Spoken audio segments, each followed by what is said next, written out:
Desbloqueie o poder da sua mente. Programe o seu subconsciente para se libertar das dores e inseguranças e transforme a sua vida. Um best-seller escrito por Michael Arruda. Capítulo 8. Hipnoterapia. Seja o condutor de sua vida. Harmonia dos Mares. Este é o nome do maior navio de cruzeiro do mundo até o momento em que escrevo este livro. Uma embarcação colossal, de 362 metros, pesando 227 mil toneladas, quase 4 vezes mais pesado que o Titanic, e com capacidade de passageiros 3 vezes maior. Quando essa máquina leva os 6.000 passageiros de um mar a outro, quem realmente está transportando toda essa gente? O navio ou o capitão? Quem suporta todas as tempestades e correntes marítimas e chega ao destino desejado? O navio ou o capitão? E quem pode se chocar contra um iceberg e afundar? O navio ou o capitão? Certamente são as toneladas de maquinários engenhosamente construídos que atravessam os mares. Então, poderíamos dizer que os passageiros estão sob o controle do navio. Porém, dentro de uma minúscula cabine, que também faz parte do navio, existe um capitão, e sem essa pessoa o cruzeiro simplesmente flutuaria na direção que os mares o levassem. É exatamente assim que funcionamos. Sua mente é todo o navio. A parte consciente é a cabine de controle do navio. Os mares são a própria vida. E você, como consciência, está perdido por lá, sem saber que poderia ser o capitão e navegar por onde quiser. Não há ninguém controlando toda essa máquina. Talvez você já tenha até ouvido isso em alguma mensagem motivacional. Vá lá e controle seu navio, você pode ser o capitão. E talvez você tenha até se empolgado e falado para si mesmo: agora meu navio vai para onde eu quiser, porque eu sou o dono desse navio. Ele precisa seguir meu rumo. E o que acontece? Obviamente nada. Não é assim que se controla um navio. O grande problema é que você não aprendeu que possuía um navio incrível a seu dispor, capaz de levá-lo onde quisesse, e muito menos como operá-lo. O manual de operação desse navio se chama hipnoterapia. Definição de hipnose. A definição de hipnose que considero a mais clara e útil para o entendimento é originada do próprio Dave Elman e também é a mais aceita atualmente pelas associações norte-americanas. Hipnose é quando uma sugestão dribla o fator crítico da mente consciente e é aceita pela mente subconsciente. Ou seja, hipnose é algo comum e frequente. Quer ver? Eu explico.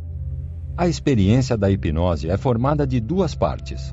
A primeira delas é a sugestão driblar o fator crítico. O fator crítico é um filtro protetor para sua mente consciente. Mas não pense nele como uma peça à parte. Ele é, na verdade, uma função da mente consciente. Então, no momento em que você recebe uma sugestão, toda a sua mente consciente, em uma fração de segundo, verifica se aquilo está de acordo com a programação do subconsciente. Se tiver, deixa entrar e reforça sua programação. Caso contrário, não deixe a mensagem passar. Automática e instantaneamente, seu consciente já verificou todas as suas memórias e sabe que não é normal o céu ficar cor-de-rosa, e a parte racional já concluiu. O Michael falou isso para dar um exemplo de algo, ou ele está muito louco, porque eu sei que o céu não é cor-de-rosa. Podemos dizer que, nesse caso, a sugestão foi barrada pelo fator crítico, então estamos longe da hipnose. Agora, você já assistiu ao filme A Procura da Felicidade? Há uma cena muito tocante, com a qual eu sempre me emociono. Chris, o personagem principal, interpretado pelo Will Smith, está em uma quadra esportiva enquanto vê seu filho brincando com uma bola de basquete, bem animado como qualquer criança. Até o momento em que seu filho fala empolgado, com a própria imaginação: eu sou profissional. Nesse momento, Chris fala para o filho que sempre foi um péssimo jogador de basquete, e então, provavelmente, ele também nunca será um bom jogador, pois é assim que as coisas são. Por isso, não queria que ele gastasse todo o seu tempo brincando com isso. A criança concorda, para o jogo e, com um semblante triste, desiste de brincar e começa a guardar a bola. até que Chris percebe a gravidade do que fez e fala em tom sério para o filho. Nunca deixe ninguém te dizer que não pode fazer alguma coisa, nem mesmo eu. Se você tem um sonho, tem que correr atrás dele. As pessoas não conseguem vencer e dizem que você também não vai vencer. Se você quer alguma coisa, corra atrás. Ponto. Quando você assiste a essa cena, é provável que se emocione. E quando a emoção é ativada, o consciente sai de cena, lembra? Então, a mensagem que o personagem de Will fala para o filho já driblou seu fator crítico, pois você está envolvido emocionalmente com a cena. Tivemos sucesso na primeira parte da hipnose, e agora vamos para a segunda parte, que pode haver 2 desenlaces. Se você não gosta dessa mensagem, ou por algum motivo sente que ela pode prejudicá-lo de qualquer forma, seu subconsciente não aceita e nada acontece. Logo, a hipnose não acontece. Por outro lado, o que é o mais provável nesse caso, se você gosta da mensagem e acredita que ela será boa para você, seu subconsciente a aceita e ela passa a fazer parte de um pedacinho de sua programação. Então, nesse caso, podemos dizer que você foi hipnotizado. E hipnose é só isso, quando você permite que uma sugestão realmente entre em seu subconsciente. Para isso acontecer, ela precisa driblar o fator crítico e ser algo que você queira aceitar. E a hipnoterapia é quando utilizamos a hipnose para fazer mudanças positivas e úteis na nossa mente e na nossa vida. Provavelmente, agora você esteja se lembrando de muitas coisas que já viu ou ouviu falar sobre hipnose e esteja se perguntando onde isso se encaixa. Realmente, há muitos mitos em volta desse tema. Vou esclarecer os principais. A pessoa hipnotizada perde a consciência? Lembre-se da definição. Hipnose é quando uma sugestão dribla o fator crítico da mente consciente e é aceita pela mente subconsciente. Na definição, não falamos nada sobre dormir ou perder a consciência. Quando você assiste a um filme e se emociona, você está sem consciência? É claro que não. A única diferença em uma sessão formal de hipnoterapia é que a pessoa está com os olhos fechados, apenas para se concentrar melhor e evitar distrações, mas é igualmente possível fazer o processo de olhos abertos. Durante a hipnose, você continua consciente, pode se mexer, pensar e falar. Inclusive, na forma que fazemos terapia, é fundamental que a pessoa fale muitas vezes para relatar as experiências. A pessoa hipnotizada pode contar segredos? Lembra da definição? Não falamos nada sobre contar segredo na definição. Se você está consciente, você escolhe como agir e o que falar. E se tiver algo que não queira falar para seu hipnoterapeuta, há uma forma muito simples de resolver. Basta dizer as seguintes palavras: eu não quero contar isso. A única observação nesse ponto é: se você não confia no profissional que está ali para transformar sua vida, talvez precise trocar de profissional. É possível não voltar da hipnose? Preciso lembrá-lo da definição novamente? Estou sendo repetitivo porque vivemos anos e anos ouvindo as mesmas mentiras em relação à hipnose. Então, guarde isso. Hipnose é quando uma sugestão dribla o fator crítico da mente consciente e é aceita pela mente subconsciente. Ou seja, não estamos indo para lugar algum. Não há um mundo chamado hipnose. É um processo natural que todos nós passamos diariamente, percebendo ou não. Só quem tem mente fraca é hipnotizável? Isso também não faz sentido quando pensamos na definição de hipnose. Porém, se fosse tentar relacionar a mente da pessoa com a capacidade de entrar em hipnose, seria o oposto. Quanto mais você tem consciência do que quer, do que lhe faz bem ou mal, mais fácil é para seu subconsciente aceitar aquilo que faz sentido para você. É preciso acreditar para funcionar? Como você já está percebendo, todo mundo passa por isso todos os dias e muita gente nem sabia que hipnose era real. Hipnose é um processo natural da mente humana. Você não precisa acreditar nas funções de seu corpo ou sua mente para que elas sejam reais. Não é raro haver pessoas que procuram um hipnoterapeuta ainda sem acreditar totalmente que hipnose seja real e que funcione, e funciona da mesma forma. A pessoa hipnotizada perde seu controle? Você poderia dizer que entendeu todas as explicações anteriores, mas já viu um vídeo de uma pessoa hipnotizada que não sabia o próprio nome. Ou seja, ela perdeu o controle da mente dela, correto? Errado. Ninguém perde o controle na hipnose. Vamos testar algo novo? Quero que você tente durante 10 segundos esquecer seu nome. Realmente faça isso. E depois de 10 segundos, pergunte a si mesmo qual o seu nome. E veja se funcionou. Faça isso e depois continue a audição. E aí, qual o seu nome? Aposto que você se lembra, não é verdade? Mas o que aconteceu? Eu pedi para você esquecê-lo. Você quis esquecer, mas não esqueceu. Por quê? A resposta é porque neste momento em que você está agora, sem estar experienciando a hipnose, você não tem o poder de esquecer o que você quer esquecer. Você não tem o controle sobre sua própria memória. Com a hipnose, você teria. Ou seja, como já falamos anteriormente, a pessoa hipnotizada tem mais controle sobre si própria do que uma pessoa não hipnotizada. Seus sentidos ficam mais aguçados, suas emoções ficam mais claras e o pensamento fica mais organizado. E aquela pessoa que em um show de hipnose sobe no palco e dança na frente de centenas de pessoas, ela está no controle?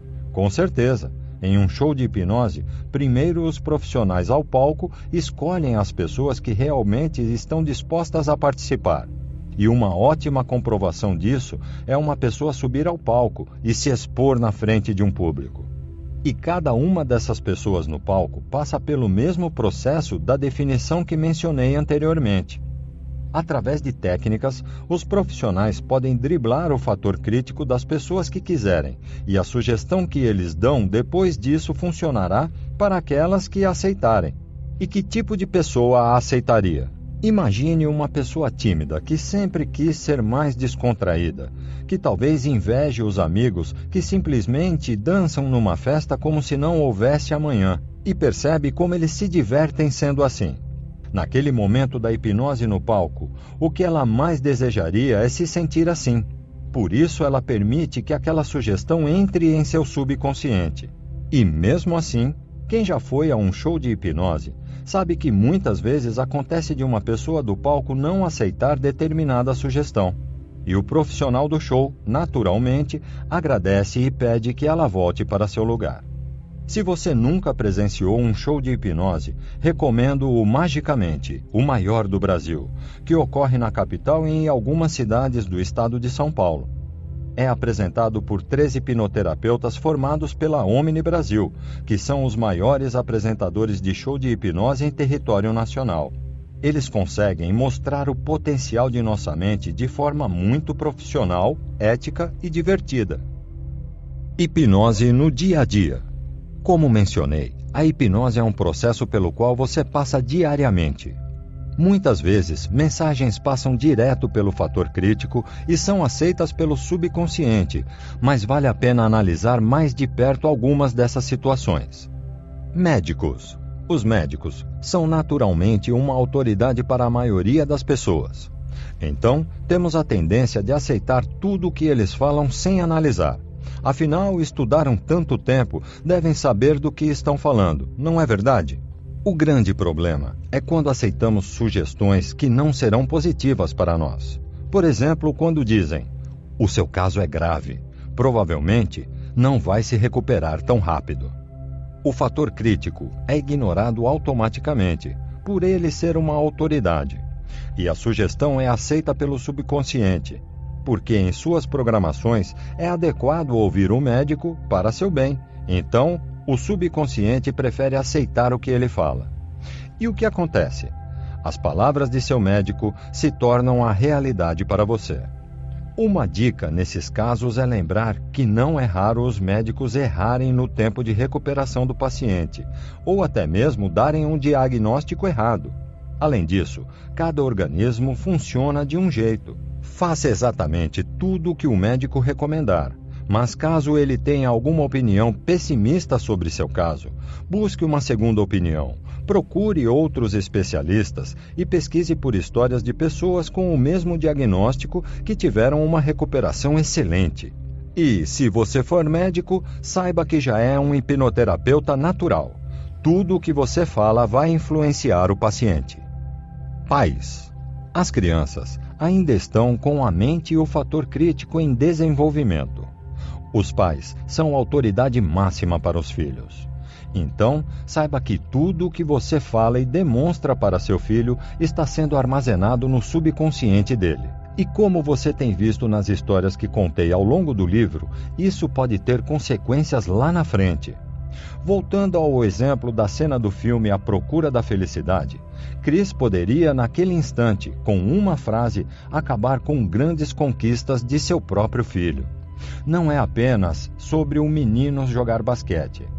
O subconsciente faz conexões.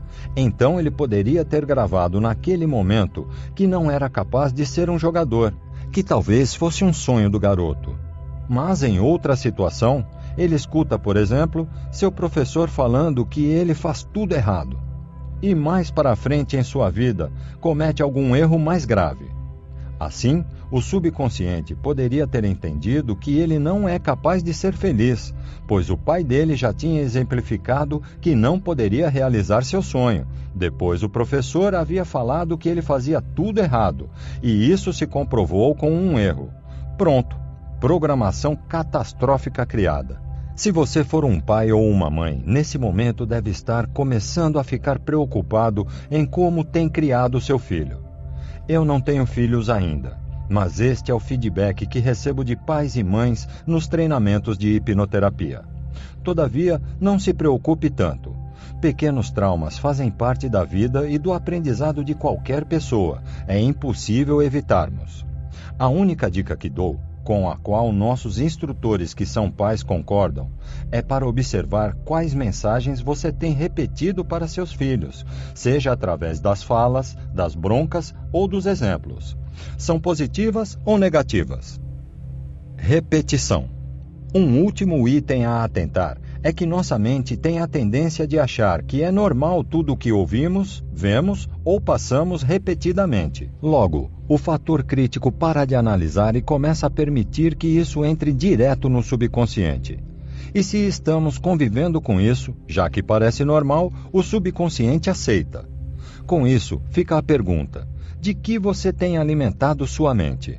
Por exemplo, se você está constantemente lendo e vendo notícias sobre pessoas que passam o mesmo problema que você, sua mente vai passar a achar normal a situação em que você está. Lembra a regra da mente número 5?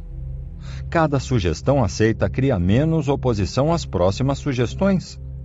Assim, vai sendo cada vez mais difícil sair desse buraco. Talvez não seja a hora de começar a falar sobre outros assuntos, ler outras notícias ou até mesmo desligar um pouco a TV? Autossugestão. Isso é sobre o que você fala para si mesmo.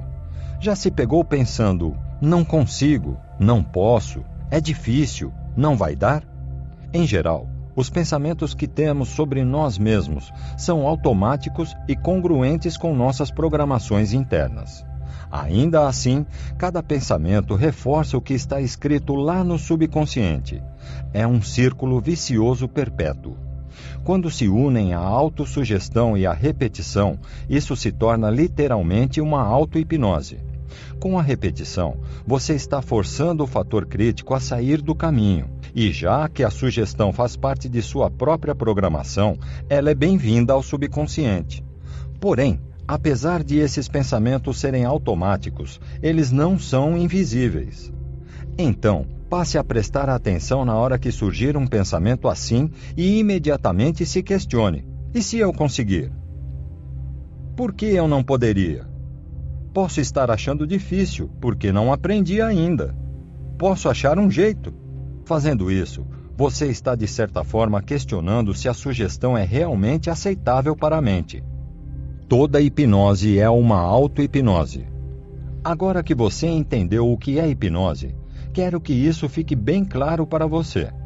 No fim das contas, o processo da hipnose faz uma sugestão entrar em seu subconsciente.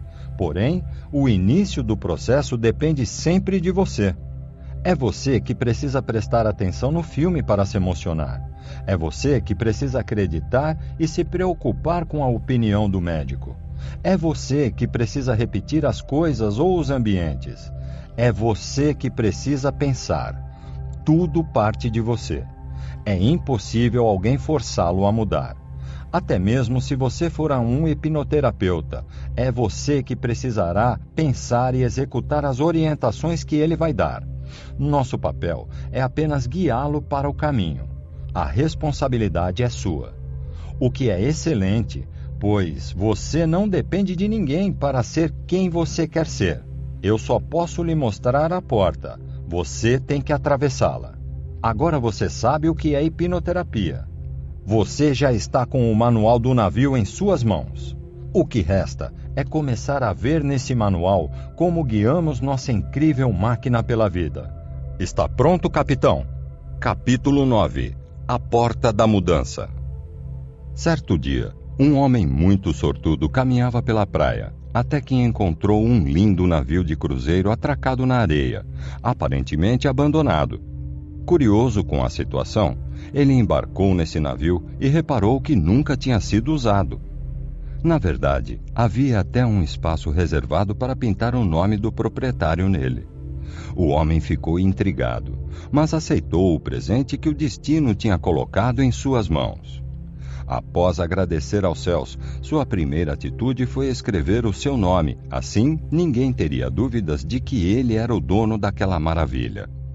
Então, ele passou os próximos dias passeando por cada canto de sua embarcação, verificando como cada detalhe era minuciosamente pensado e, a cada olhada, o homem se sentia a pessoa mais sortuda do mundo. De fato era. Porém, após poucos dias se passarem e ele já ter conhecido cada parte do navio, começou a ficar entediado. Já conhecia todo o navio, já tinha mexido em cada detalhe, apertado todos os botões. Mas do que adianta ser dono de um monumento incrível que não muda em nada a sua vida? Um bem de um valor tão alto que nem se juntasse todas as pessoas que ele conhecia conseguiriam pagar, mesmo com 50 anos de salário. Se ao menos ele soubesse como fazer aquele negócio velejar, poderia conhecer o mundo. Era isso. Nesse momento, ele pensou que o que precisava era saber como dar a partida e colocar o navio na direção dos destinos que sempre sonhou conhecer. Assim, o homem buscou alguém que fosse especialista em navios para ensiná-lo a utilizar aquela belezinha. E encontrou o senhor, já com suas barbas brancas, aparentemente muito sábio, que lhe falou: seu navio é mesmo espetacular. Na verdade, é o modelo mais avançado de todo o mundo. Ele tem um sistema tão inteligente que navega até mesmo por comandos de pensamento. É isso que eu preciso. Me diga como fazê-lo alcançar pelos destinos dos meus sonhos, replicou o proprietário com empolgação. É muito simples. Para este navio, basta você imaginar aonde quer chegar e apertar um botão secreto que fica escondido por questões de segurança. Entretanto, eu cobrarei R$1 milhão pela aula. Então, o homem respondeu irado: como pode? O senhor quer me cobrar R$1 milhão para me mostrar um botão? Isso não faz sentido. Me explique por que cobra tão caro. E o sábio respondeu calmamente: você tem toda a razão. O preço para eu lhe mostrar o botão é R$10. Saber onde está o botão certo para apertar é R$ 999.990. Adaptei essa história de uma piada que achei muito sábia. Como você já sabe, você tem uma máquina fenomenal de potencial ilimitado à sua disposição. A questão é, como essa máquina tem navegado? Para criar felicidade, bons relacionamentos, saúde e sucesso? Ou para criar hábitos negativos, tristeza, depressão, vício, fracassos? Quanto valeria saber como alterar o rumo desse navio para alcançar os seus sonhos? A saúde e os resultados que você busca na vida? É exatamente isso que vou começar a ensiná-lo nesse capítulo. E o preço que você terá pago será apenas o valor deste livro e seu tempo. Mas, por favor, não subestime esse conhecimento, pois vale muito mais do que isso. Estou mostrando a porta para a sua nova vida. Agora cabe a você atravessá-la. Vale a virada da sua história. Muitas pessoas já tiveram a vida transformada por conta disso. Eu mesmo já faturei muito mais do que R$1 milhão aplicando o que estou ensinando aqui, começando do zero. Apenas faça e veja os resultados por si mesmo. O consciente dá a partida e o subconsciente segue. Você já entendeu que muitos pensamentos surgem por conta das programações de seu subconsciente. Porém, você é livre para pensar quando quiser, até mesmo neste momento. Isso quer dizer que você pode controlar seu consciente. E uma vez que seu subconsciente está conectado com seu consciente, é possível guiá-lo e colocá-lo para trabalhar a seu favor. Afinal, este é seu papel como capitão do navio. Colocar a embarcação na direção que você deseja e apenas permitir que ela continue no melhor caminho. Quero lhe dar um exemplo prático e que pode ser feito em qualquer lugar. Na verdade, uma ação muito simples que reforça o que estou dizendo. Fique em pé, com ambos os braços relaxados. Agora, erga o braço esquerdo até a altura do ombro e comece a fazer um movimento devagar e constante até levar o braço para a frente do corpo. É para ser bem lento mesmo. Você deve demorar uns 20 segundos para concluir o processo. Este ainda não é o exercício final. A primeira vez é só para você pegar a velocidade em que vai mover o braço, mas não precisa ser tão preciso também. Pronto? Em seguida, vamos para o experimento de verdade. Desta vez, você fará o mesmo exercício, porém de olhos fechados. E quando começar a mover o braço depois de uns 2 segundos, enquanto o braço se move, comece a prestar atenção nas sensações de seu pé. Em seguida, atente-se um pouco à velocidade de sua respiração. Depois, repare em qualquer barulho ou ruído ao redor. Então, volte a ficar atento ao braço, que vai continuar movendo-se. Por fim, abra os olhos e veja o quanto ele se moveu. Veja só, você iniciou esse movimento de forma consciente, esticou o braço e começou a movê-lo. Depois, mesmo que você parasse de prestar atenção no braço e direcionasse a atenção a outras coisas, o braço continuou movimentando-se. E se você não movia o braço de forma consciente, então ele era movido pelo seu subconsciente, pois foi esta a última instrução que ficou com ele. Porém, você estava no controle. Se você quisesse parar o braço e terminar o exercício a qualquer momento, você poderia fazê-lo. E é assim que funciona. O consciente começa uma ação e o subconsciente a leva adiante até que o consciente decida romper com o trabalho.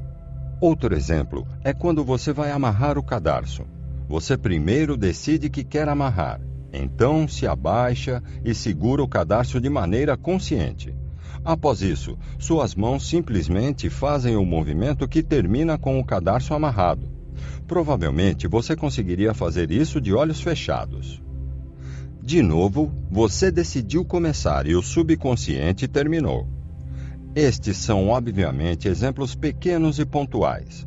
Pense neles como uma viagem bem curta, onde o ponto de partida é o cadarço desamarrado e o ponto de destino é o cadarço amarrado. Seu consciente já sabe que o subconsciente consegue desempenhar a tarefa, sabe conduzi-lo pelo trajeto. Então você a inicia e permite que o subconsciente a termine. No entanto, nosso objetivo aqui é fazer viagens mais longas, direcionar o subconsciente para a solução de seu desafio.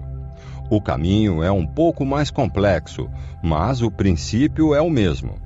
Primeiro depende de você começar. Você precisa dar a direção e confiar que sua mente poderosa fará o restante. E quais são os ingredientes necessários para começar a controlar esse cruzeiro? O combustível para dar partida no navio. Acredito que precisamos apenas de duas coisas para estarmos prontos para começar qualquer jornada. Esses dois ingredientes nos preparam para a ação e nos impedem de desistir. São eles: crença e motivação. Crença. Veja, tudo o que você faz de forma intencional é porque acredita que no final vai acontecer o que espera. Basta se lembrar de algumas situações que viveu. Por que alguém passa noites se esforçando para aquela prova, se não porque acredita que vai valer a pena conseguir o diploma? Ou por que alguém acorda às 5 horas da manhã para pegar um ônibus lotado para fazer um trabalho que não gosta, se não porque acredita que isso vai dar um futuro melhor ao filho? Se não acreditarmos que vai valer a pena, nem tentamos, não é verdade? A maioria das crenças faz parte do subconsciente. São como verdades inquestionáveis, como já explicamos. Porém, há crenças que começam a se desenvolver no consciente. Já ouviu a máxima: contra fatos não há argumentos? É exatamente isso. É difícil para o subconsciente negar um fato inquestionável para o consciente. Talvez suas programações subconscientes digam que é impossível superar uma depressão em menos de 6 meses.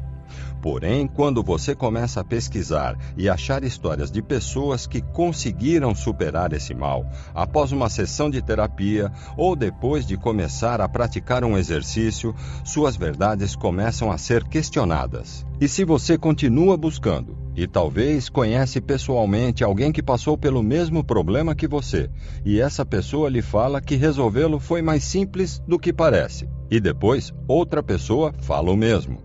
E em seguida, você encontra mais uma evidência. Vai chegar um momento em que você estará convencido de que é possível e não vai se contentar com nada menos do que isso. Um exemplo notável disso está no atletismo. Em 1954, era considerado fisicamente impossível um ser humano correr 1.500 metros em menos de 4 minutos. O mais próximo disso era o recorde de 4 minutos e 1 segundo, há 9 anos intacto. Até que o atleta Roger Bannister não aceitou que era impossível. Ele sabia que só era preciso acreditar nele mesmo.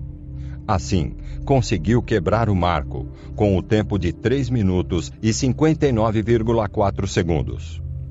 O interessante é que poucos anos depois, vários corredores já conseguiam esse tempo, e hoje, até corredores amadores conseguem correr 1.500 metros em menos de 4 minutos. Portanto, busque evidências de que é possível conquistar o que você quer fazer ou se tornar. Converse com pessoas que conseguiram da maneira que você gostaria. Leia livros de histórias que comprovem que é possível. Afinal, se alguém em condições iguais ou piores que você conseguiu, por que você não conseguiria?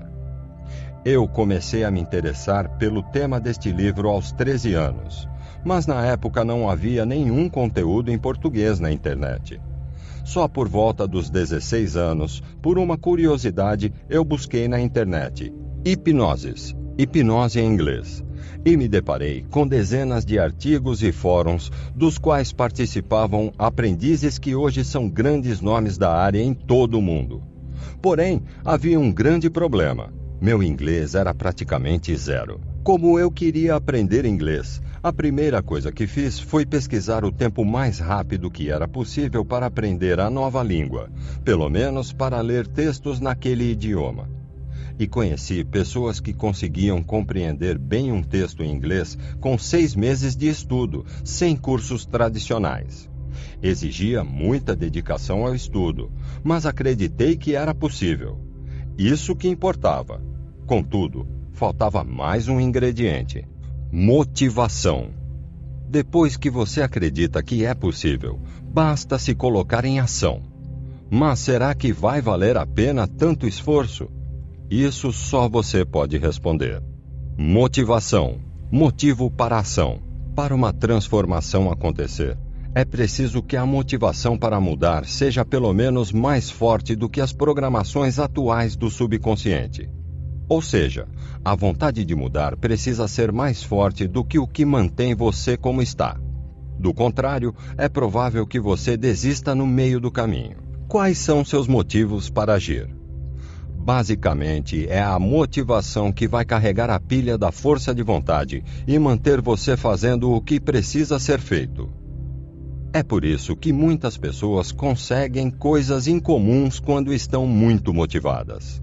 Por exemplo, uma mulher que fuma muito desde a adolescência não aguenta mais ouvir o marido, os familiares e os amigos dizendo que ela não deve continuar com o vício. Ela sabe que o cigarro faz mal, todo mundo sabe, mas, no fundo, está mais incomodada com essa pressão externa do que realmente motivada a mudar. Assim, ela tenta parar 1, 2, 3 vezes e nunca consegue. Até o dia que engravida. Ser mãe sempre foi um sonho para essa mulher que não quer colocar em risco a saúde do filho. Então, como num passe de mágica, ela deixa o cigarro de lado sem nenhum tipo de dificuldade ou abstinência. Era a motivação real de que ela precisava. Mas, depois que o filho nasce, volta a fumar. Eu conheço pelo menos 3 mulheres que se encaixam perfeitamente nessa história. A motivação de ter um filho era muito maior do que a motivação do subconsciente para mantê-la como fumante. Voltando à minha história, a hipnose e o desenvolvimento da mente eram minha paixão. Eu poderia ler sobre o assunto por 10 horas seguidas. Eu imaginava como seria quando eu tivesse consumido todos aqueles textos e dicas de nível internacional. Na época, ainda não era comum vídeos na internet. Isso me fez buscar online várias dicas e métodos para aprender inglês sozinho. Resultado? Em 1 ano, eu já estava lendo livros em inglês sobre o tema. Então, busque a real motivação para você sair dessa infelicidade. Busque realmente por isso, porque poderá encontrar mais um detalhe que abafa sua determinação. Ganho secundário. O que você ganha se mantendo na situação em que está? Já ouviu dizer que tudo tem um lado bom? Isso é o que chamamos de ganho secundário. Mas o problema é se o lado bom atrapalha aquilo que você realmente quer. Isso é mais fácil de entender com exemplos. Imagine um funcionário público que não aguenta mais sua função, muito menos o chefe, e desenvolve uma depressão. Por conta da doença, precisa ser afastado do trabalho até que se recupere. Enquanto está doente, ele fica em casa, recebendo o mesmo salário, próximo dos filhos e da esposa. Só é preciso visitar seu médico 2 vezes por semana até que receba alta. Será que esse sujeito está realmente motivado para sair da doença e voltar a enfrentar aqueles dias sofridos? Não me entenda mal, não estou dizendo que esse sujeito seja desonesto ou sem vergonha. Porém, em algum nível da mente dele, pode haver dúvidas de quanto vale a pena voltar para a situação anterior. Também é comum se repetirem ganhos secundários muito claros em mulheres que sofrem de fibromialgia, uma síndrome que provoca dores por todo o corpo. Sim, é possível utilizar a hipnoterapia no tratamento da fibromialgia. Esta é uma doença mais comum em mulheres, e não é raro observarmos nelas ganhos secundários relacionados à carência de atenção do marido ou da família. Enquanto a dor existe, recebe uma atenção especial do marido, por exemplo, que diminui as horas de trabalho para ficar com ela. Então, mesmo que o processo de hipnoterapia possa aliviar completamente as dores, elas acabam por retornar. A solução? Usar a mente consciente e buscar o máximo de motivos que comprovem que sair daquela situação vai ser muito melhor. Talvez a possibilidade de mudar de emprego, começar uma nova atividade física com toda a família ou simplesmente analisar todos os ganhos secundários e se convencer de que não vale mais a pena viver na condição atual. A crença e a motivação andam juntas. Você pode acreditar que muitas coisas são possíveis, mas talvez elas não façam seus olhos brilharem nem um pouco. Então, não terá gana de perseguir essas possibilidades.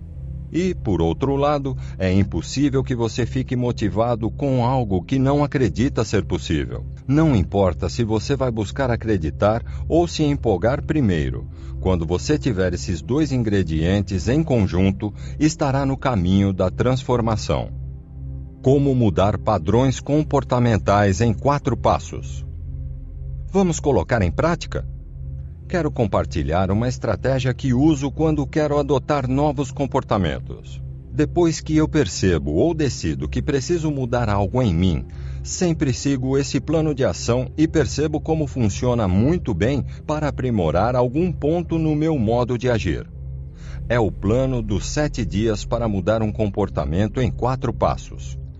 Primeiro passo: encontre sua real motivação. Para começar, pare e pense. Qual é o novo comportamento que você quer adotar? Parar de se desanimar com a vida, de comer algo específico que lhe faz mal, de agir sem pensar? Ou talvez começar a ler mais, praticar uma atividade física, acordar mais cedo? Antes de se decidir completamente, reflita. Isso realmente é possível? Já pesquisou casos de pessoas que conseguiram ter a mudança que você deseja? Se alguém conseguiu, então você também pode conseguir. Agora, é hora de entender por que isso é importante para você. Por que você deseja incluir esse novo comportamento em sua rotina? O que ele pode trazer de melhoria para a sua vida? Como isso mudaria você e as pessoas ao seu redor daqui a 1 ano? E daqui a 3 anos? Anote todos os motivos que teria para passar a ter esse novo comportamento. Analise todas as possibilidades, anote o que achar relevante. Além de você, que outras pessoas se orgulhariam de sua decisão de mudar? Pense e anote tudo de bom que aconteceria agora e depois, só por você ter mudado isso. Guarde esse papel. Além de ele ser seu compromisso consigo mesmo, também carrega os porquês de sua decisão pela mudança. Segundo passo: planeje a mudança. Decisão tomada, crenças alinhadas e motivação a 1000. Agora pare para pensar outra vez. Você está preparado para realizar isso todos os dias, mesmo que seja difícil trocar essa programação mental? É importante considerar alguns pontos. Comece anotando os nomes das pessoas que podem atrapalhá-lo nessa missão. Como evitar que elas o prejudiquem ou que o deixem desmotivado? Terminada essa parte, vamos pensar em pontos como quanto é possível se dedicar a esse comportamento. Um conselho: comece devagar, seja realista, estabeleça metas possíveis de serem executadas. Um exemplo simples: se o comportamento desejado é parar de ingerir açúcar, então comece eliminando aqueles doces da sobremesa que você nunca deixa passar, para o impacto não ser tão grande nessa etapa inicial. Próximo ponto: anote as situações que podem lhe atrapalhar no cumprimento do plano. E pense como você vai manter seu comportamento mesmo nessas situações. No caso do açúcar, por exemplo, imagine a seguinte situação. Na semana do início da execução do plano, haverá o casamento de uma amiga, com um incrível buffet de doces. Já que esperou até aqui, talvez não valha a pena esperar mais uma semana para começar. Pense bem a respeito. Seu mundo não vai cair se você decidir adiar o início do plano de mudança por um tempo. O mais importante é fazer bem feito, começar e não mais parar. E o último ponto do planejamento: como você manterá o compromisso com essa decisão mesmo naqueles dias desafiadores? Voltando ao exemplo, quando for convidado para festas novamente, como você agirá? Avisará seus amigos sobre sua dieta? Comerá bem em casa para perder o apetite pelos doces? Depois de tudo planejado, visualize a seguinte cena: você tendo cumprido seu plano com todas as metas alcançadas. Realmente, imagine o resultado, tudo aquilo que pensou no passo anterior. Você se olhando no espelho e se sentindo muito especial. Agora imagine você anunciando a novidade para as pessoas mais próximas. Veja na sua mente como elas estão orgulhosas de você, felizes com sua mudança.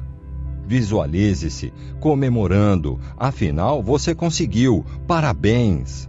Sinta-se bem por isso. Como você já sabe, a imaginação acessa o subconsciente. Essa visualização vai ativar mais sua motivação e sua força de vontade, e você pode repeti-la sempre que desejar. Terceiro passo: comece. Chegou a hora de começar. Faça um esforço, não perca o foco. Fique de olho em sua programação mental, pense nos muitos ganhos que você terá. O primeiro objetivo é se manter 7 dias no controle. Registre o processo, anote a conquista de cada dia. Pensando em lhe ajudar, ofereço o acesso ao aplicativo plenamente gratuito, desenvolvido exclusivamente para apoiar a execução de seu plano de mudança. Tenha orgulho de cada conquista. Sinta-se feliz a cada dia que marcar que seguiu com seu compromisso. Quarto passo: hora de celebrar. Quando atingir a marca dos 7 dias em construção de seu hábito, comemore o feito. Por mais simples que seja a comemoração, não deixe passar em branco.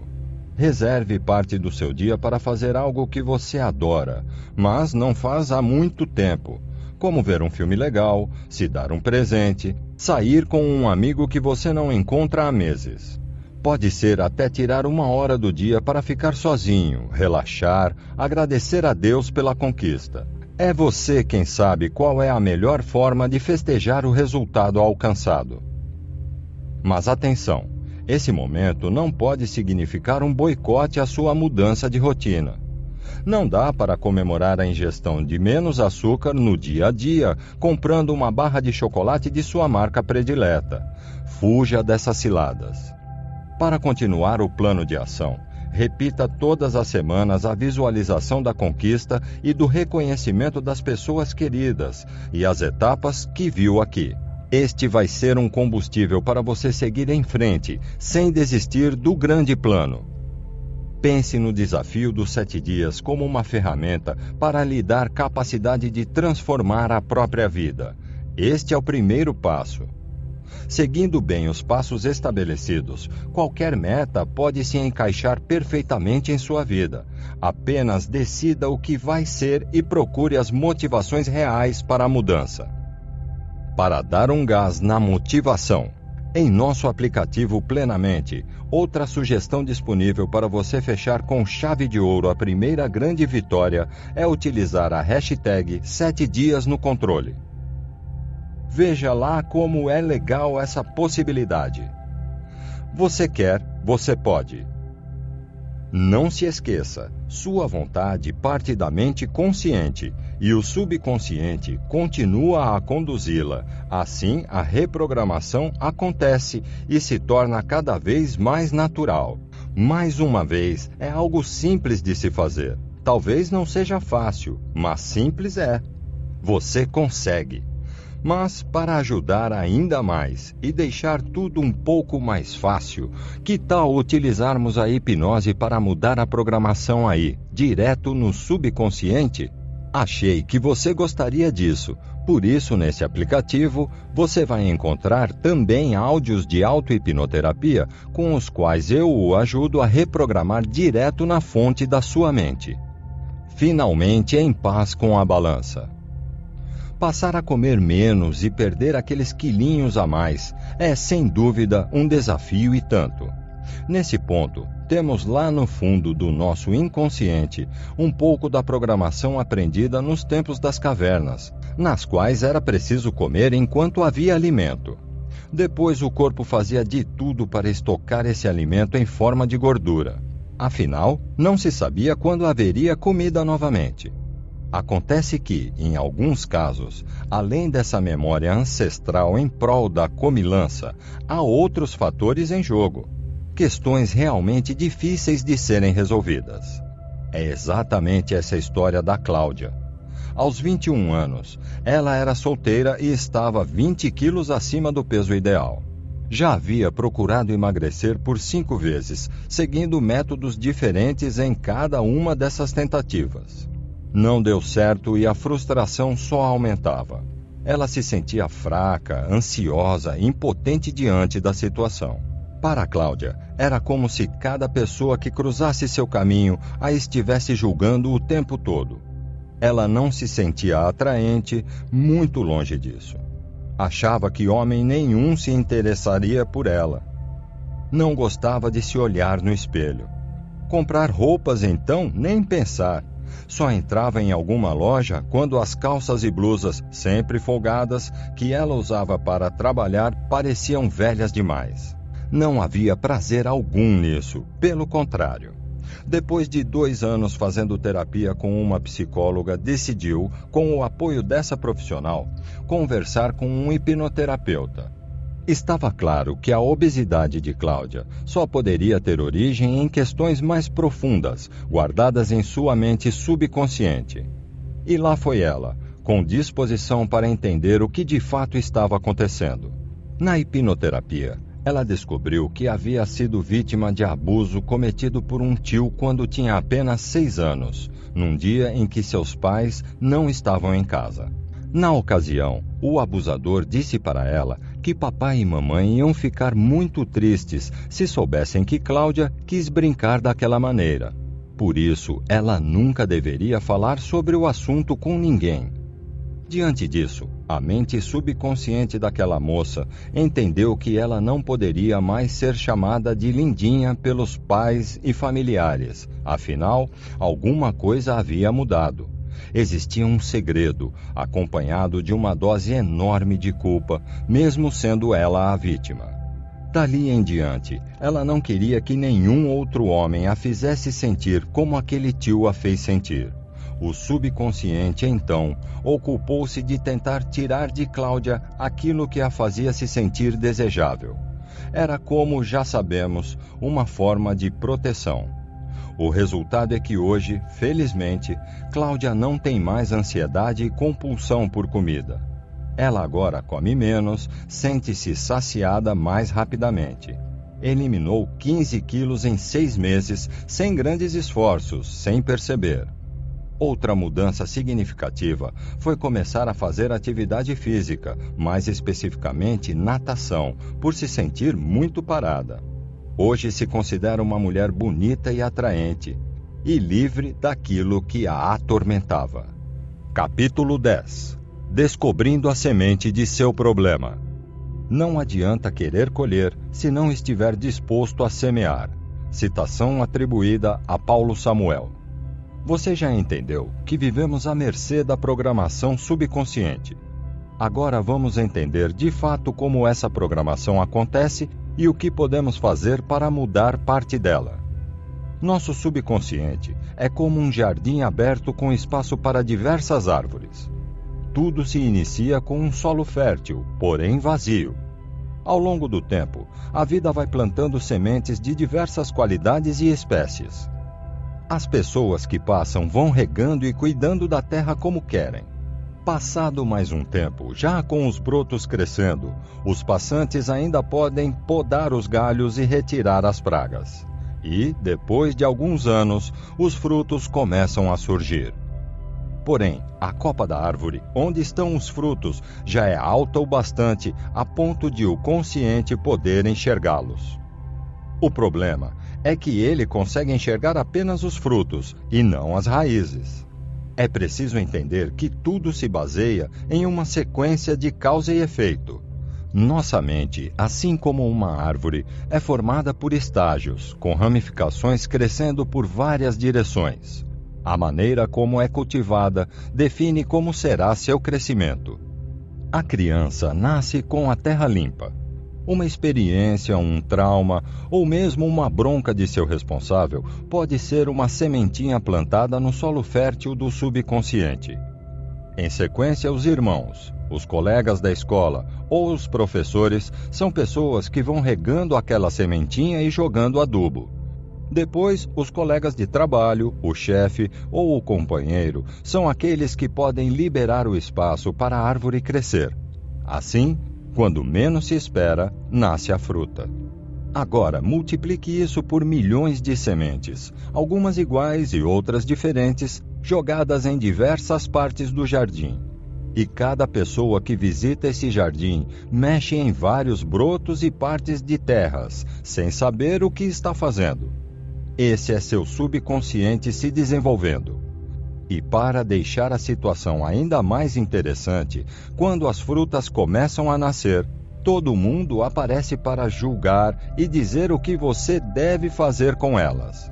E se você não compartilhar da mesma opinião, ainda jogam sementes de erva daninha em seu terreno. Eventos causadores. Agora, vamos falar um pouco mais sobre isso. O primeiro conceito que vamos apresentar sobre esse ponto é o evento causador inicial, ECI. É ele quem cria as primeiras impressões no cérebro sobre determinado fato. Depois vem o evento causador subsequente, ECS, que reforça o ECI, o impacto causado por ele. Em terceiro lugar vem o evento causador final, ECF, que traz o problema para a consciência. Numa analogia simples de entender, o ECI seria o momento em que o ralo de uma pia fica obstruído. O ECS é cada pingo que vai fazendo essa pia encher até a borda. E o ECF é a gota d'água que faz a pia transbordar. É quando um parente nos diz que entrou em depressão quando perdeu um emprego.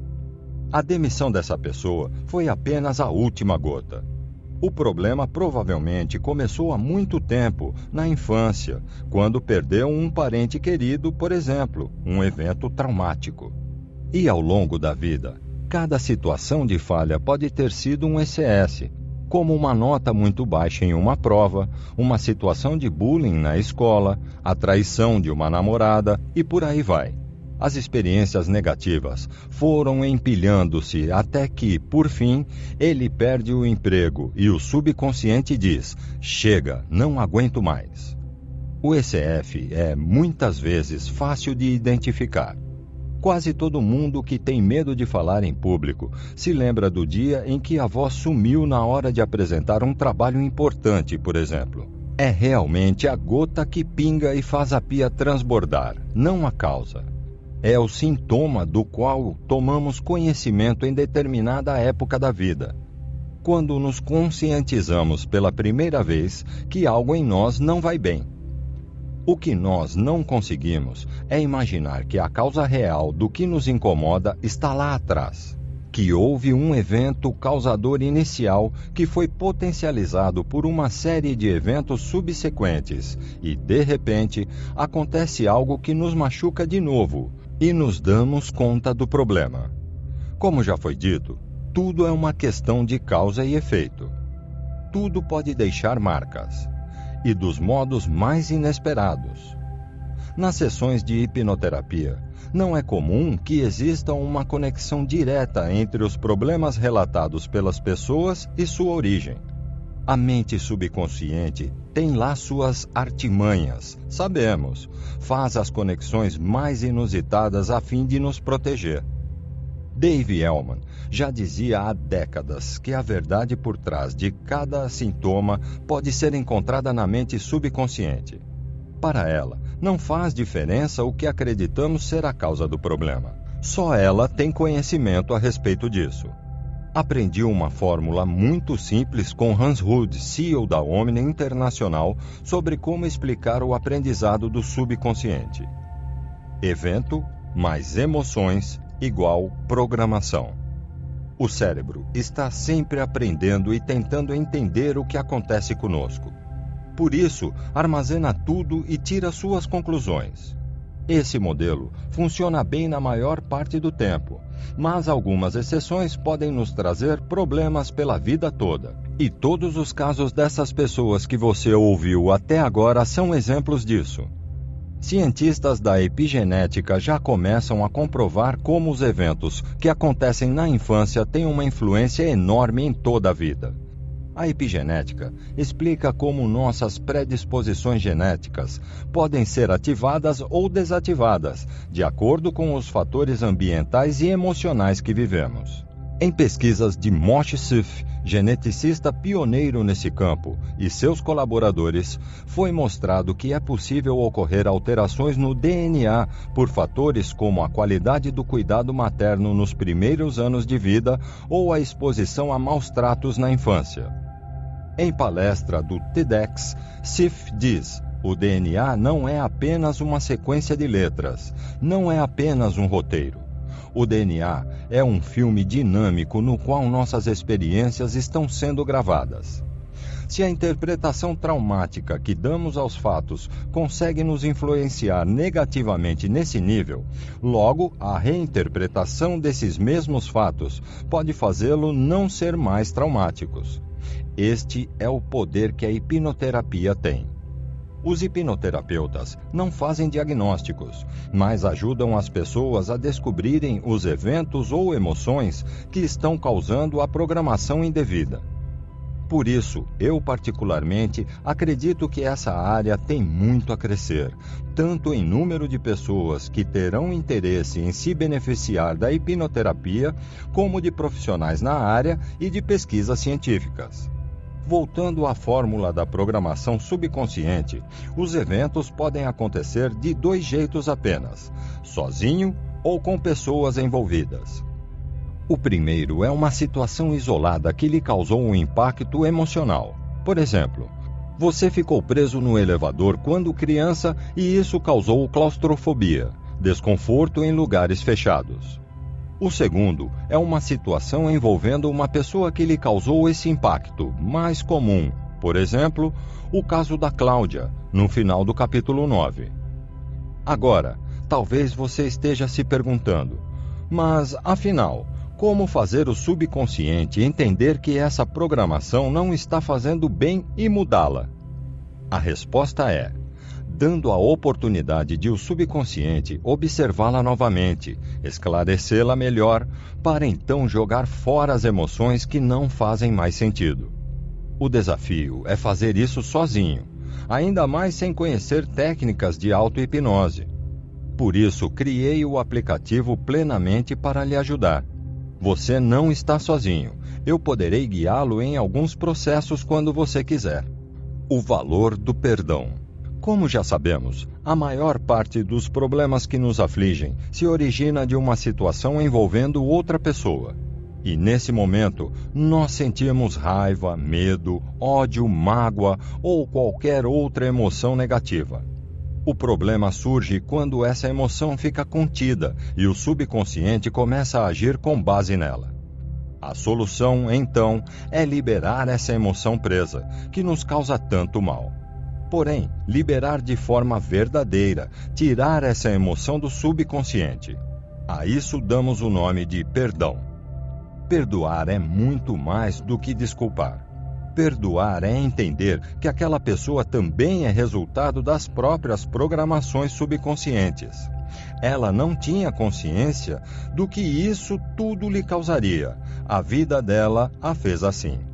Perdoar é apenas isso. E para isso, você não precisa passar a concordar com o que ela fez, e muito menos voltar a ter contato com essa pessoa, por exemplo. É apenas deixar esse sentimento negativo ir embora. Esse é o valor do perdão. Li certa vez que perdoar não é libertar quem lhe fez mal, mas libertar-se do mal que lhe fizeram. Achei perfeito e tem tudo a ver com o que nós estamos tratando aqui. Não é possível fechar uma ferida, mudar uma programação mental, sem a disposição de deixar para trás o que nos machucou. Não perdoar é seguir amarrado ao passado. Os bons hipnoterapeutas deixam isso muito claro para quem os procura. Nesse momento, ainda não espero que você entenda o que é perdoar. O que você leu aqui é um entendimento consciente. Porém, o perdão é um processo subconsciente. Só é possível se houver emoção. Apenas quem já perdoou realmente sabe o que é isso. Quando acontece, você pode sentir sinais em seu corpo. É como uma sensação de alívio. É comum falarem que parece que foi tirado um grande peso das costas. Você gostaria de sentir isso? Quer impactar seu subconsciente desse jeito? Em algumas páginas, você terá essa oportunidade. Mas, antes, quero contar uma história bem emocionante para você ver como o perdão pode impactar uma vida. Lembrando que todas as histórias contadas aqui são reais. São casos de clientes meus e alguns de meus alunos. Então, vamos ver a história do Fábio. O último Eu Te Amo Antes da Morte. Aos 33 anos, ele se sentia muito ansioso antes de qualquer compromisso ou tarefa importante. Ficava nervoso. Se havia alguma viagem marcada, mesmo que a lazer com a esposa, ele já ficava mexido dias antes, inquieto, desconfortável. Chegou ao ponto de desistir de sair de sua cidade algumas vezes, veja você. Em seu processo de hipnoterapia, ele se viu diante de uma mistura de sentimentos. Aos 3 anos, estava no velório do pai, minutos antes de o caixão ser fechado. Fábio não queria deixá-lo ir embora, mas, ao mesmo tempo, sentia raiva dele. Seu pai tinha morrido num acidente de carro por negligência. Na família, ele era conhecido por ser imprudente ao volante e correr muito. Sua mulher não se cansava de pedir que ele fosse mais cauteloso. O motivo de tanta ansiedade do Fábio estava ligado ao fato de ele ter perdido alguém amado, de forma repentina, sem poder fazer nada para impedir. Sendo assim, o subconsciente provavelmente entendeu que era melhor evitar do que correr riscos. Para resolver a questão, o subconsciente do Fábio, durante a sessão, permitiu a criação de uma realidade imaginária. A cena do Fábio atual diante do leito de morte do pai, em seus últimos minutos de vida, tendo a chance de dizer a ele algumas palavras. Pai, mas por quê? Por que você fez isso? De novo, pai, de novo. Você vai morrer e está me deixando sozinho. A mim e a mamãe. Pai, nós ficamos desamparados agora. Eu odeio você. Por que fez isso comigo? Você tinha prometido que sempre ficaria comigo. Por que, pai? Por quê? Você não podia. Não é justo. Você não podia. Em seguida, seu pai pegou sua mão e respondeu em prantos. Meu filho, você sempre foi tudo para mim. Eu queria ser um exemplo para você, mas não consegui. Eu sempre fui muito inseguro. Eu corria porque achava que assim estava me afirmando como homem. Fui um idiota, filho. Não sabia a gravidade daquilo que estava fazendo. Não pensei que pudesse acabar assim e deixar você e sua mãe. Saiba que em meu coração nunca quis magoar vocês, as pessoas que eu mais amo e sempre vou amar. Eu fui um fraco, eu sei. Você não merece isso. Por favor, meu filho, me perdoe.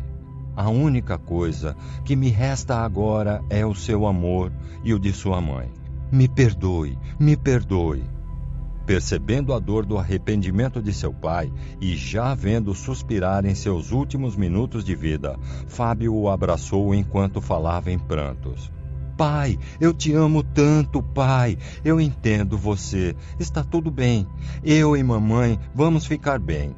Eu te perdoo, eu te perdoo, eu te perdoo. Eu te amo mais que tudo, papai. Eu te perdoo. Nesse momento, o pai de Fábio deu um sorriso de amor e de alívio e falou: Eu te amo para sempre e sempre estarei em seu coração. Estas foram suas últimas palavras para seu filho. Isso tudo foi real? Para Fábio foi. Lembra que a mente não consegue distinguir o real do imaginário? E isso se torna muito mais intenso quando se está em contato direto com o subconsciente por conta da hipnoterapia. Depois de abrir os olhos no fim da sessão, Fábio se sentiu nadando num oceano de lágrimas. Elas pareciam pular dos olhos. Ele nunca tinha se sentido assim, tão emocionado. Até o seu corpo parecia mais leve, os ombros relaxados, uma emoção muito boa, única. Era a sensação da leveza, do perdão, de ter liberado uma raiva que ele nem sabia que sentia pelo pai. Agora, a vida podia seguir em paz. Ele relata atualmente que 80% daquela ansiedade de antes não existe mais. Os 20% que ficaram acredita que é o normal que todos sentimos. O melhor é que nenhuma viagem nunca mais foi cancelada. Isso que aconteceu com o Fábio é muito mais comum do que se pensa. Muitas vezes temos sementes de mágoas plantadas em nosso jardim que ainda não nos demos conta. Principalmente quando perdemos alguém de forma repentina, sem termos tempo de nos despedir e mostrar nossos sentimentos. Acesse hoje o poder do perdão. Agora é a hora de você refletir e ter a oportunidade de se beneficiar do poder do perdão. Lembre-se de que o perdão é esclarecer aquela mágoa e deixá-la para trás, de forma verdadeira. Após ler a história do Fábio, provavelmente você soube quem você quer ou precisa perdoar. Se ainda não sabe, não tem problema, eu o ajudo a descobrir. O primeiro passo é não se preocupar em como o seu desafio ou infelicidade atual se relaciona com a necessidade de perdoar alguém. O subconsciente não é linear, ele tem sua própria forma de conectar os pontos. Sem minha ajuda, Fábio nunca saberia que seu problema de ansiedade estava ligado ao acidente de seu pai, e muito menos que sentia raiva do pai por isso. Apenas pense em alguma situação que talvez tenha ficado mal resolvida com alguém e você se sentiu injustiçado, magoado ou talvez com raiva. Por exemplo, com um amigo, um parente, um funcionário ou até mesmo um sócio. Ou talvez você não precise encontrar agora um sentimento pesado. Você pode querer perdoar simplesmente por não ter compreendido alguém em algum momento que foi preciso. Isso acontece, por exemplo, se você já teve que deixar ou foi deixado por alguém que amava, como em um relacionamento amoroso ou mesmo alguém que morreu e deixa saudades. Também posso dizer que quase sempre, para não dizer sempre, nosso subconsciente guarda algum mal-entendido relacionado a nossos pais.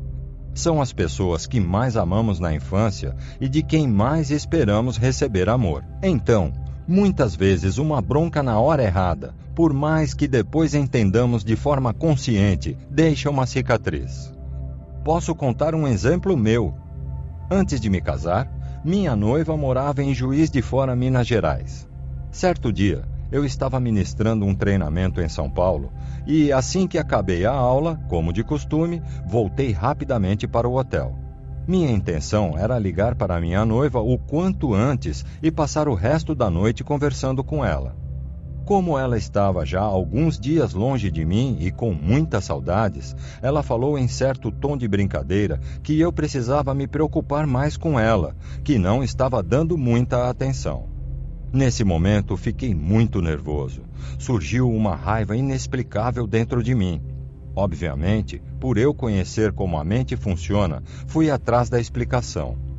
Quando eu era criança, não gostava muito de ajudar com as tarefas domésticas, nem mesmo com a bagunça que eu mesmo fazia. Porém, algumas vezes a consciência batia e eu pegava para fazer algo de boa vontade. E em algumas dessas, quando minha mãe estava nervosa, ela falava que eu devia me preocupar mais com minhas coisas. E no momento, eu sentia que meu esforço não estava sendo reconhecido e uma pequena emoção ia se acumulando. E a gota d'água para essa emoção transbordar de meu subconsciente foi em um momento comum, quando minha noiva não tinha reparado meu esforço para ficar com ela. Quando eu descobri isso, minha mãe já era falecida havia alguns anos. Porém, o alívio e a emoção de falar mentalmente a ela que eu a perdoava foi tão real como se ela estivesse comigo no momento. O que quero dizer é que se você ainda não encontrou alguém que precise perdoar, apenas imagine seu pai ou sua mãe e deixe vir algum momento em que eles o deixaram emocionado negativamente. A carta. Com a pessoa e o fato em mente, agora gostaria que você pudesse se conectar a essa dor que pode ser curada por meio de uma experiência que, apesar de simples, carrega um grande poder de transformação. Uma carta. Quero propor que você tenha uma experiência real de perdão, usando estas páginas como suporte para descarregar aquilo que tanto pesa em seu coração. Essa experiência se divide em 2 etapas. Primeira etapa: conecte-se com sua história. Para prepará-lo para este momento, disponibilizei um áudio que o vai conduzir para um momento de profunda conexão consigo mesmo e com a situação que você passou com essa pessoa. Basta acessar o aplicativo Plenamente e ouvir o áudio A Carta. Antes de começar, tenha uma caneta ou um lápis sem borracha na mão e leia todo o exercício até o final. Faça isso no momento em que esteja relaxado, a sós e em que não terá interrupção. É importante. Segunda etapa: a carta. Este é o momento de deixar essa dor ir embora. Nesta carta, você irá expressar tudo o que sentiu e perdoar a pessoa que se fez presente nesse momento de sofrimento. Eu sei, pode ser difícil, mas está na hora de deixar esse peso ir embora. Assim que terminar de ouvir o áudio, pegue a caneta e comece a escrever tudo o que essa pessoa o fez sentir. Não é sobre o outro, não é sobre julgar ninguém, é apenas sobre ser sincero consigo mesmo, escrevendo o que você sentiu naqueles momentos. Assim que começar a escrever, deixe a mão fluir. Não precisa ficar pensando sobre a melhor forma de dizer. Escreva sem apagar ou rabiscar nada. Não se preocupe, você não terá que mostrar isso para ninguém. Este é seu momento de colocar no papel tudo o que sentiu. Depois de algumas linhas, estará pronto para deixar isso para trás e escrever que perdoa. Só é fundamental que seja escrita à mão e não digitada. Para ajudá-lo, ouça as palavras a seguir. Querido ou querida, saiba que o tempo passou, a vida mudou e eu decidi pensar melhor nos meus sentimentos. Você me fez sofrer, me decepcionou, encheu minha vida de dor e mágoa, nada foi fácil. Eu confiava em você, jamais poderia esperar tanta desilusão. Eu senti raiva de você, eu senti nojo, mas tudo passa nesse mundo e estou cansado de carregar mágoas dentro do peito. Esse pesar acaba com o ânimo de qualquer um, faz o estômago embrulhar, eu não aguento mais. Porém, hoje entendo que somos vítimas de nossa programação. Provavelmente você, agindo assim, tenha sido mais infeliz do que eu fui. Só você sabe os motivos que o levaram a agir do modo que agiu. Erramos todos. E nem sei se você considera o que fez comigo um erro. Não importa. Paciência. Cada um sabe o fardo que carrega. Você me fez sofrer, mas eu o perdoo. É isso que quero dizer. Eu o perdoo e o liberto. Não quero carregar mais esse rancor dentro de mim. Você está perdoado. Seja feliz. Eu o perdoo. Siga em paz seu caminho. A trajetória de cada um é feita de altos e baixos. Passou. Vamos em frente. Um abraço. Agora é sua vez. Caneta na mão?